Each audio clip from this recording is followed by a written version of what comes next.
விடாமுயற்சி first single வந்திருக்கு. இந்த சாங் எப்படி இருக்குன்னா செம்மையா இருக்குங்க ஃப்ரெண்ட்ஸ். இந்த சாங் ரிலீஸ் ஆச்சு 5 மணிக்கு. கேட்டு பார்த்தா நல்லா இருந்துச்சு. சவரிக்கா அதுல வேற இருங்க பாய் லாஸ்ட்ல அனிருத் வேற இருங்க பாய் சொல்லி சாங் எண்ட் பண்றாங்க. கேட்க நல்லா இருந்துச்சு, பார்க்கவும் நல்லா இருந்துச்சு. நம்ம தலை கோட்டு சூட்டெல்லாம் போட்டு சாங்ல பார்க்க நல்லா வைப்பா இருக்கு. தேட்டர்ல பார்க்க செம்மையா இருக்கும்னு நினைக்கிறேன். இருங்க பாய் அனிருத் பத்தி சொல்லவேண்டா.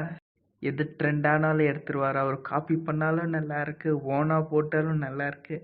செம்மையா இருக்கு இந்த பாட்டு கேட்க. நியூ இயருக்கு மேபி ட்ரையல் வரலாம், சீக்கிரமாக ட்ரையல் வந்துடும். அதுக்கும் மை ஒப்பீனியன் போடுறேன். அப்புறமா படத்துக்காக 2 வருஷமாக வெயிட் பண்ணி ஃபைனலி இப்போ ரிலீஸ் ஆக போகுது. துணிவு படம் 2023 வந்துச்சு. இப்போ 2025 விடாமுயற்சி வரப்போகுது. ஈகலாக வெயிட் பண்ணுறேன். ஃபஸ்ட் ஷோ போயிட்டு நாங்கள் உங்களுக்காக ரிவ்யூ போடுறோம். அந்த வீடியோவை சப்போர்ட் பண்ணுங்கள், இந்த வீடியோவை சப்போர்ட் பண்ணுங்கள். இந்த வீடியோ யார் நம்ம ஏகே ஃபேன்ஸ் பார்த்துக்கிட்டே இருக்கீங்க ப்ளீஸ் அப்படியே நம்ம சேனல் சப்ஸ்கிரைப் பண்ணிக்கோங்க. இந்த வீடியோவை ஒரு லைக் பண்ணிக்கோங்க.